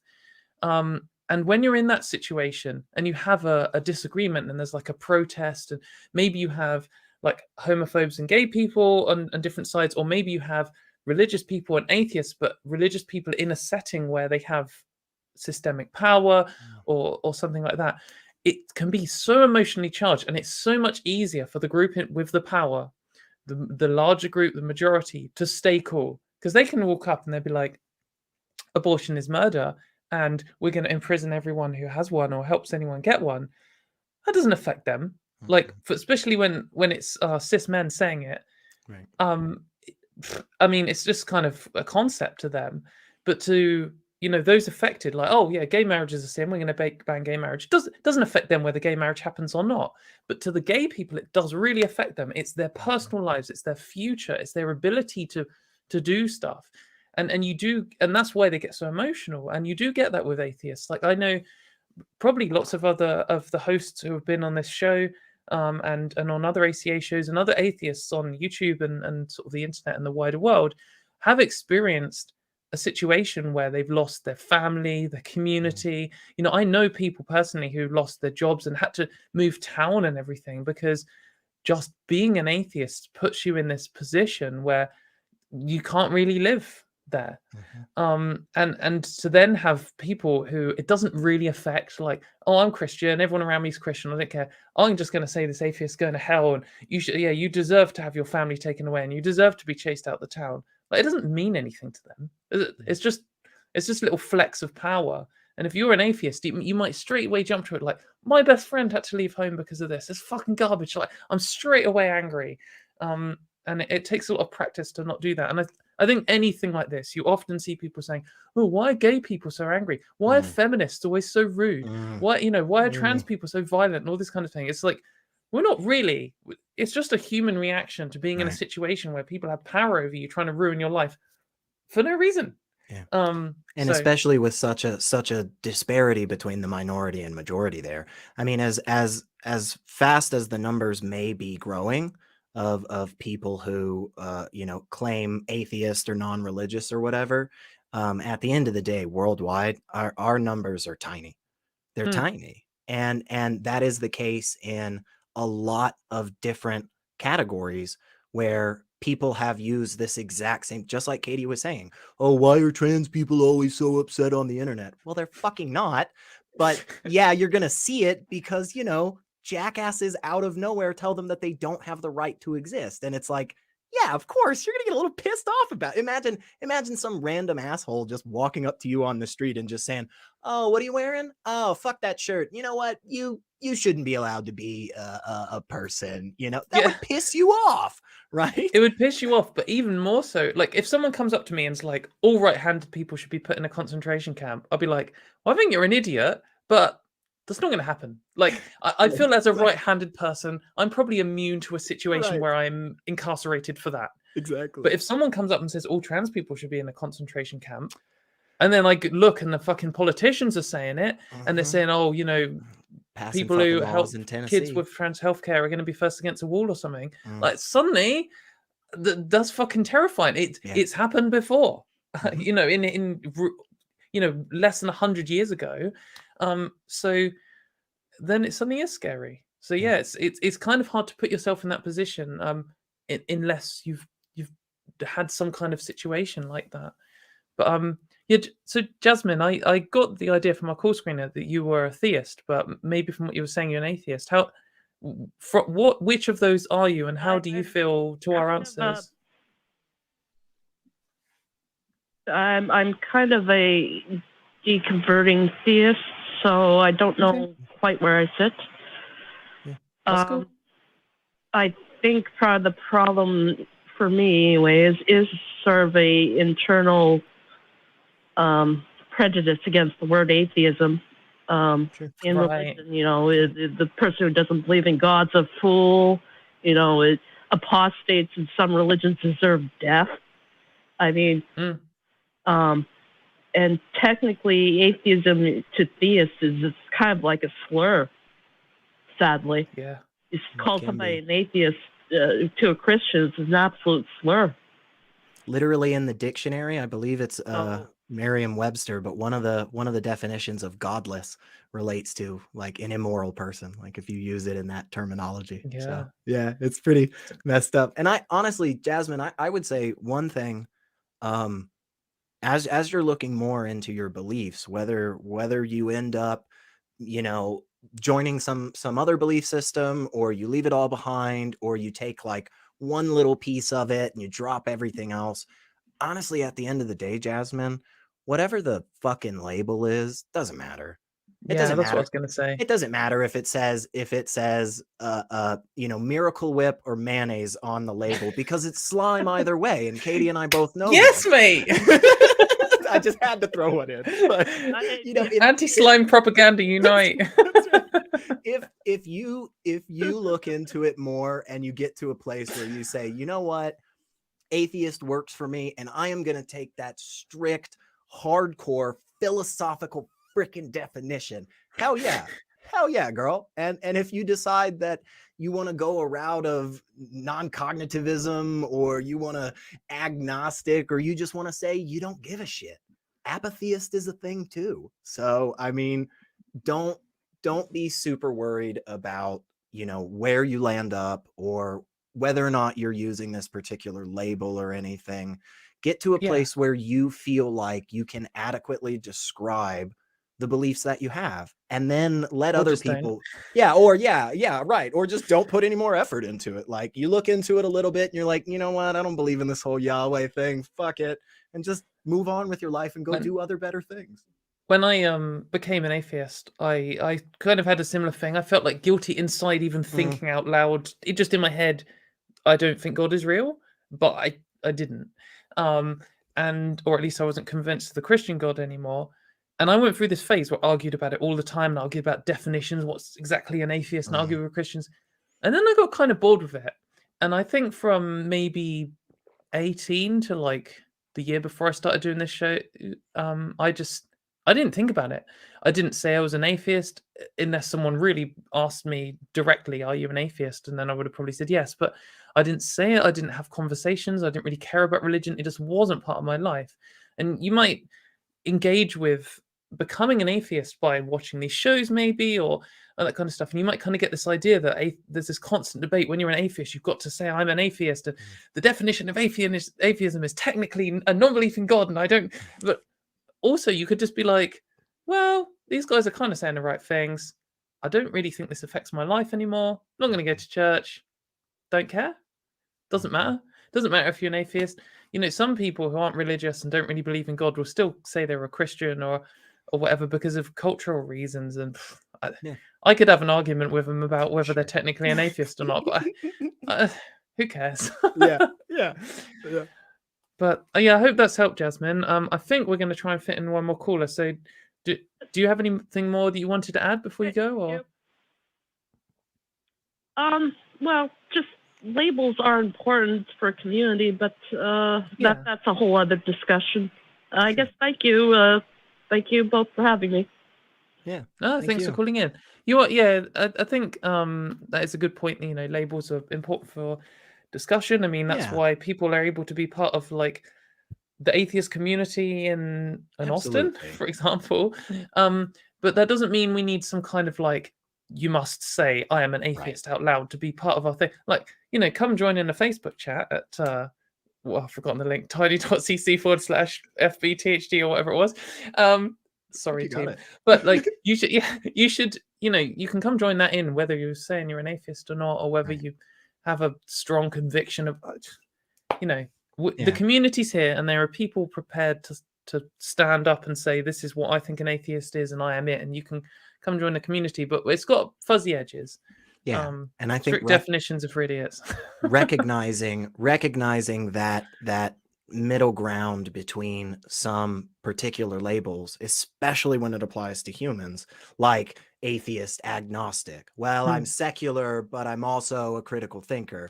It's like, well, yeah, like they're not really mutually exclusive. You could be a little bit of all of them. Like, fuck it. Who cares? Why is it that big of a deal? Most of the time when somebody wants to get in a hardcore conversation about, well, you're not an atheist because an atheist means this, then it's just like, I don't care. Call me whatever the fuck you want, but still provide some evidence. I mean, if you're not doing that, it doesn't matter what you call me. Yeah. So yeah, exactly.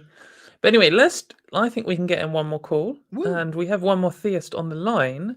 So let's talk to Tom, him in Michigan, who wants to talk about theism in Greek history. I think, as far as I know, Secular Rarity isn't an expert on Greek history. I'm not. So not Greek. But it'd be interesting, Tom. What do you have about theism and Greek history?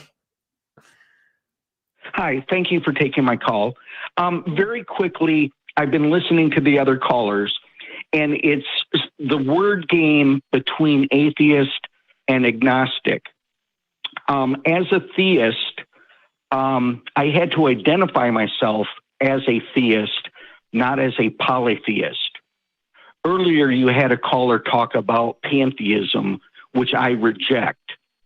But when I'm talking to atheists, I try to make a distinction between a monotheistic Christian and a polytheistic Greek pantheon as to, do I believe in Zeus? Do I believe in Apollo? And try and prove those things. So you're, just to be clear, Tom, you're saying you believe in a polytheistic concept, or you're saying you believe in a monotheistic God? For me personally, it's more leaning toward polytheism. I recognize more than one God exists according to my definition of God. Okay, that seems like a setup for you about to tell us your definition of God then. Yeah. What's that definition? But in philosophy and the Greek culture, there's Socrates and Aristotle, and there's Alexander the Great. And in history, the Greek culture had temples and altars where they made sacrifices to gods, plural gods. Yeah. And I get it. I think there's lots of cultures scientific like that. world. Sorry, Karen. Well, in our modern 21st century science, we sort of criticize that kind of worship as being foolish and old and outdated. But as a critical thinker trying to use Socratic philosophy, I talk about archaeology and these temples and altars as evidence and as proof that many gods, plural, many gods do exist. Whether you worship it or not, whether you believe it or not, that's your personal decision. What do you mean by exist? Do you mean the concept is something that has at least been codified to the point at which we can distinguish it from other concepts? Or are you talking about this in like a physical entity? Yeah. Okay. Thank you. Because I had to identify myself as theist.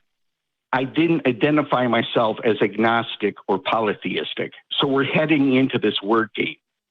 Kind of, but not really, Tom. If you listen, I promise we will not. Yeah, we won't have a word game, because if you just give me the definition of what you mean when you say archaeological finds like temples and statues about other gods from the many years ago, if you're saying that proves that gods, plural, exist, then I want to understand what you mean when you say the word exist. Sure. Do you mean concept? Sure. Or do you mean physical matter? And we're asking just to steelman your position, just to actually understand, because we don't want a confusion where you think God existing is just like, oh well, there's a picture book with a God in, so that's a thing we can talk about. We want to know if you mean that, or if you mean like, therefore Zeus is a real entity in the universe. Exactly.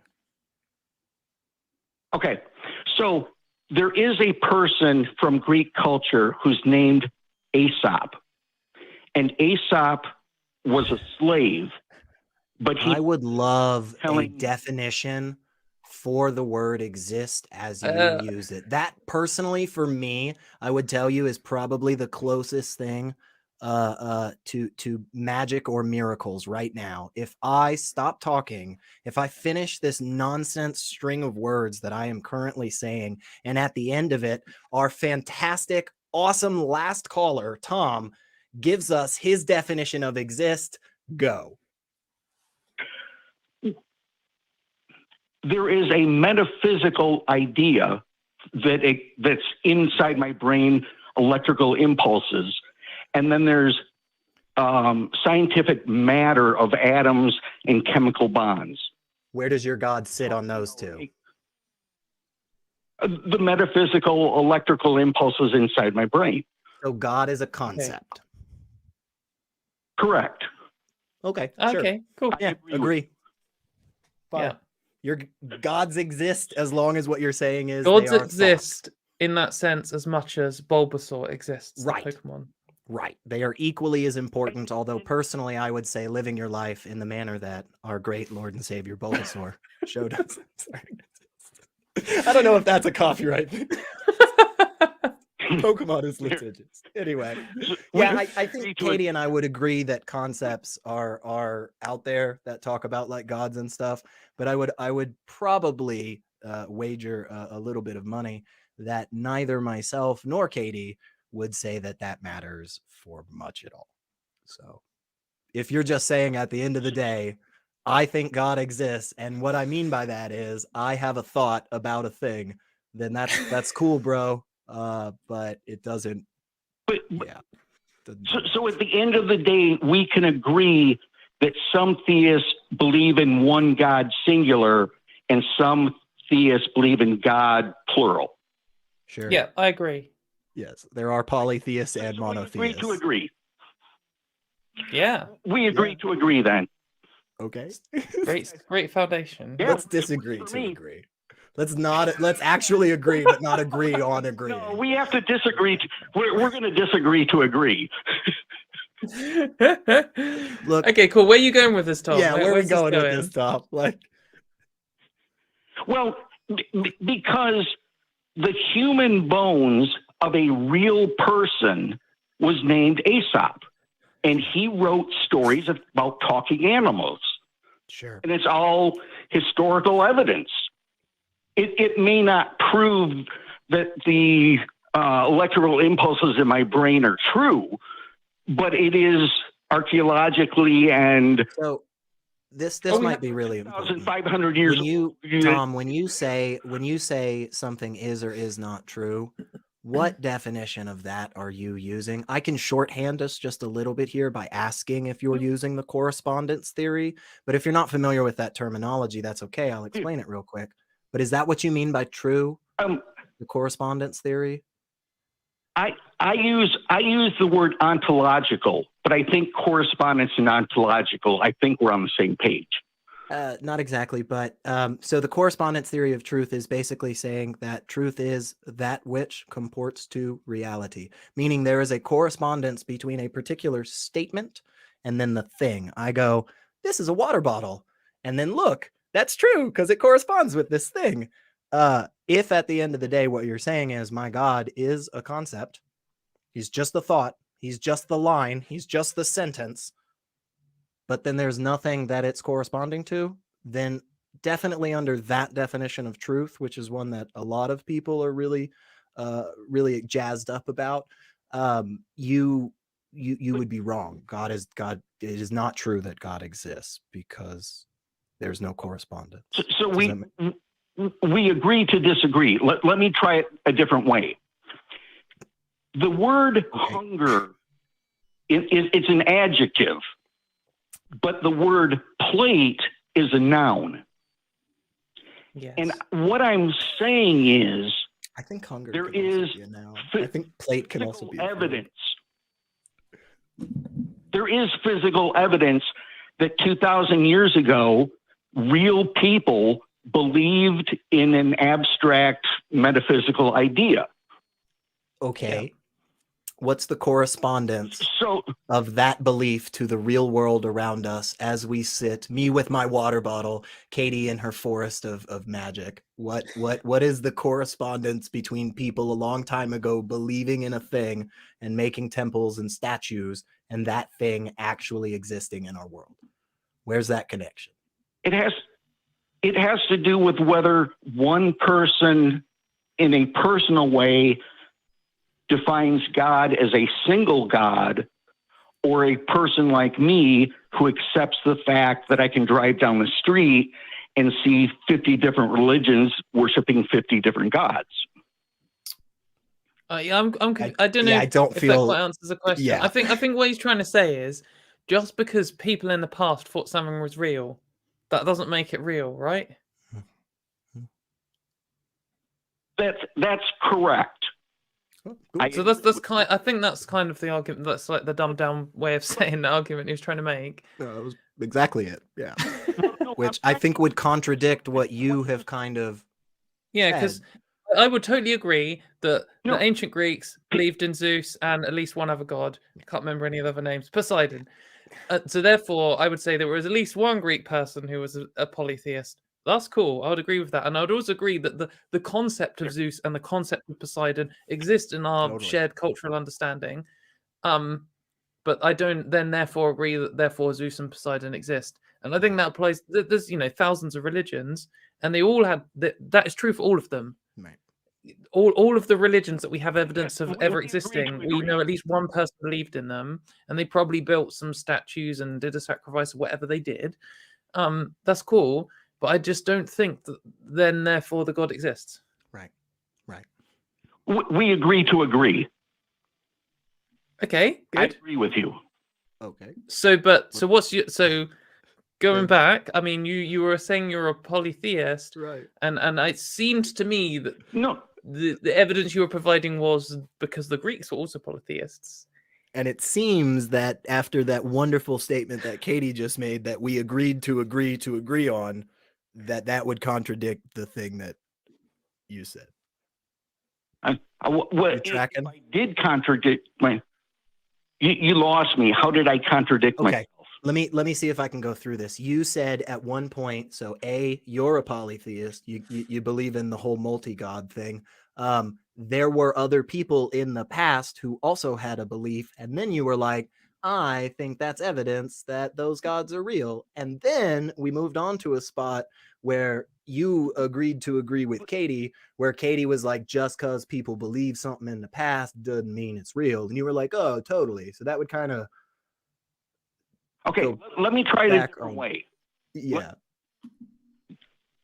Let me give a hypothetical situation and see if this clears it up. Okay. You and I walk into a movie theater. You and I pay money for a ticket. You and I spend 2 hours watching a movie. After we watch the movie, you say that was a good movie, and I say, no, that was a bad movie. I'm saying the ticket is real, the money is real, the theater is real, but the abstract concept of good and bad is subjective electrical impulses in your brain. Agree to agree. Do you feel like what you just said? Do you feel like what you just said, Tom, is valuable for indicating whether God is real? Whether God is real? Yeah. Do you feel like that's important? There's a connective thing between a movie theater and a church, and a good and bad people are there. Of talk. Yeah, Tom, I feel like there's this divide. Makes you feel warm and fuzzy.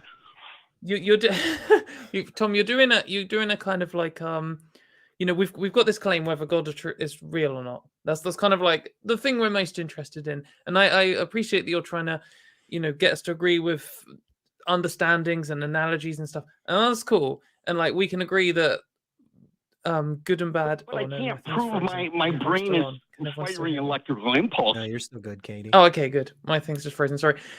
We can agree that emotions are subjective, and we can agree that the Greeks believed in a thing, and we can agree that all this kind of stuff. But I still don't think we've got to the bit where we jump over and say this is the evidence for God. Yeah. And that's I think where the key is we can agree on so many of these things. The issue for me, and it really isn't an issue for me because I'm not the one who has the claim and believes in the thing. But the issue is that it seems to be when you present something and you say this kind of indicates that my God is a thing, is like real, then you agree with Katy and I whenever we push back on that and we say like, hey, this is why we don't agree with that. And then you go, oh yeah, I totally agree with that counterpoint. But the thing that I said that you just refuted, I still hold to it. So that's where the issue I think is, Tom.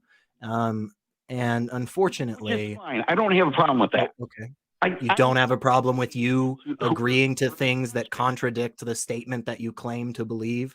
You don't have a problem with that? I definitely have a problem. Agnostics to say they're atheists. There's a lot of atheists that get labeled agnostics. I don't have a problem with that. Do you believe in a God, Tom? Do you believe in a God? I don't give a crap what the label is. Gods. So yes, SR, I believe in a God, or no, SR, I do not believe in a God. Change your program to I can be an atheist, a theist, or a polytheist, and then I'll answer your question. I had to identify as a theist. Do you believe God, in a deity of any kind? Honestly, if you believe in a deity of any kind, I'll take a yes to the question. Yeah.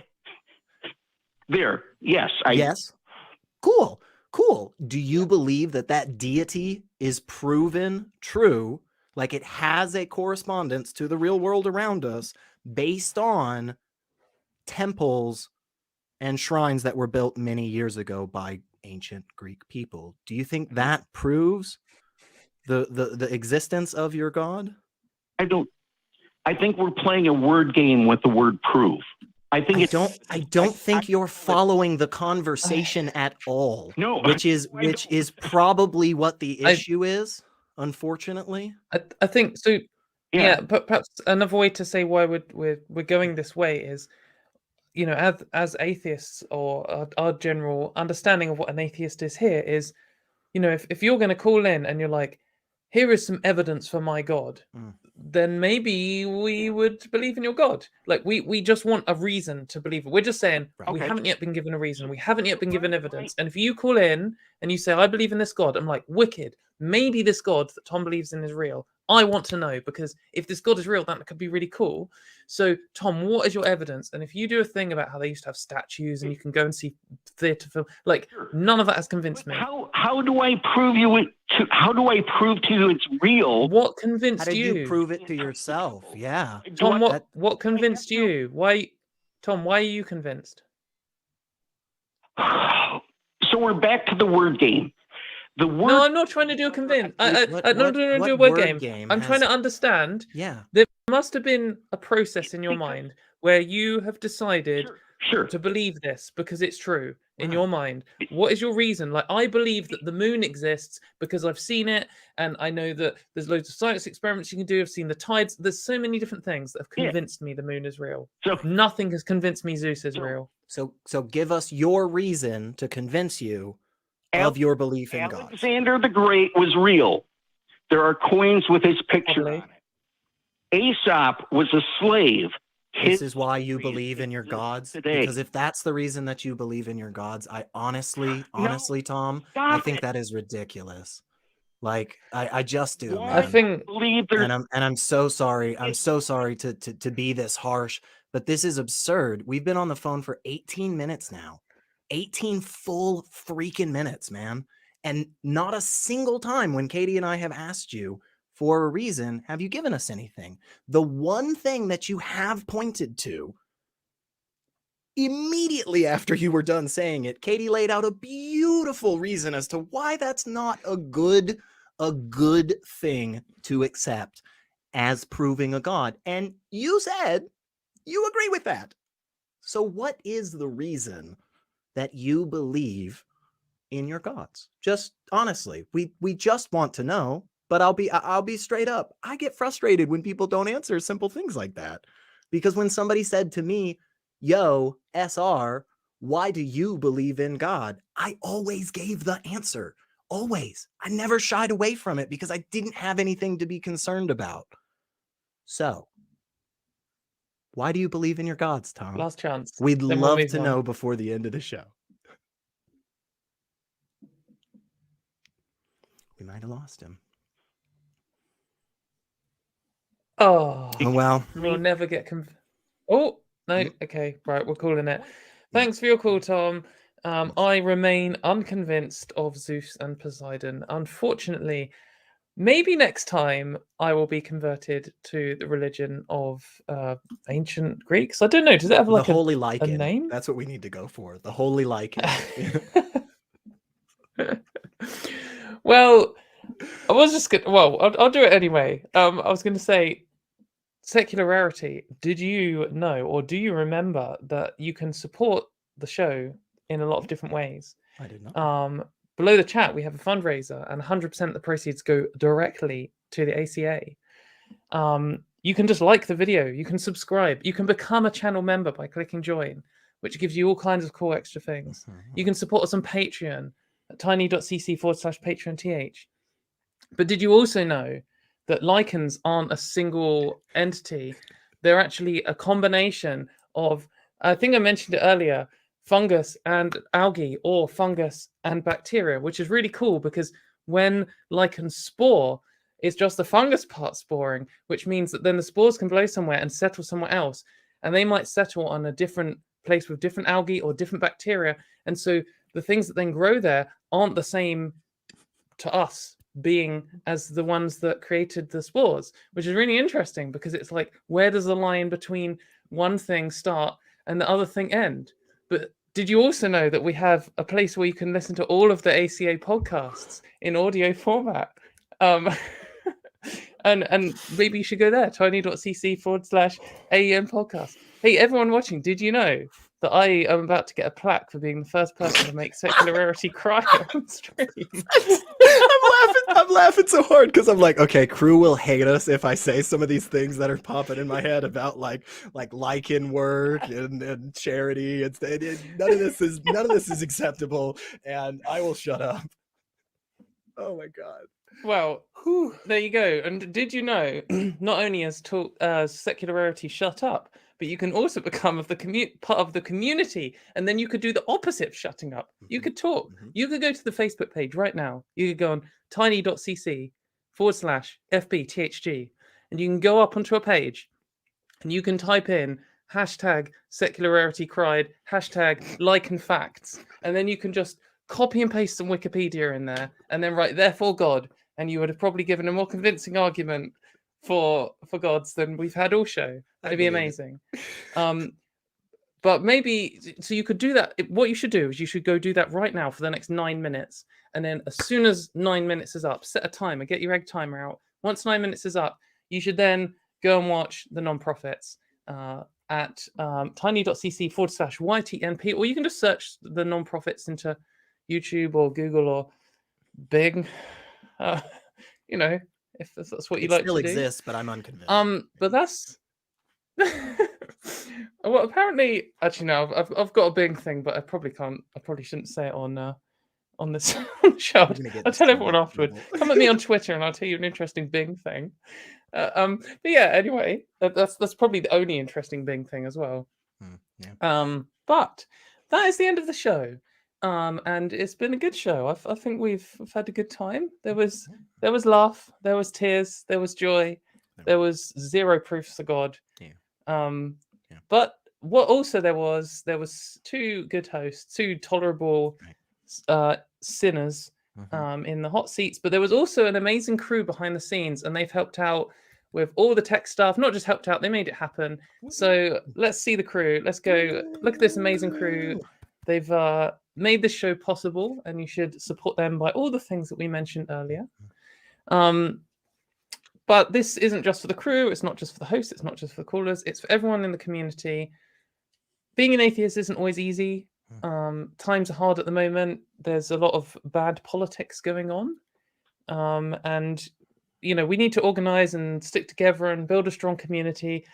I know that it's fun to argue, but that isn't the only reason to get involved in the community. It's to fight for the Talk Heathen mission, which is getting critical thinking out there. And maybe we could have some politicians who can actually do critical thinking.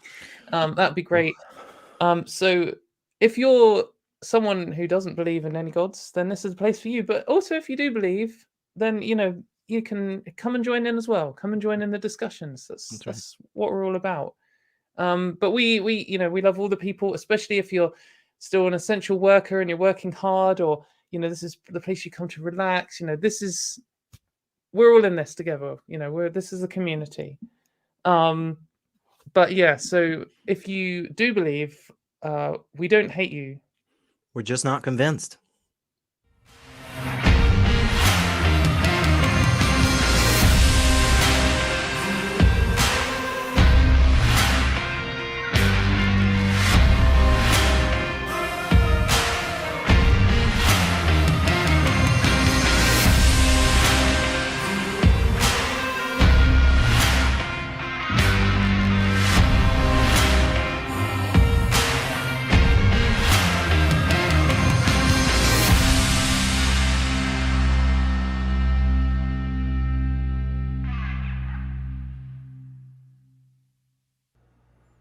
We want the truth, so watch Truth Wanted live Friday at 7 p.m. Central. Visit tiny.cc/YTTW and call into the show at 512-991-9242 or connect to the show online at tiny.cc/calltw.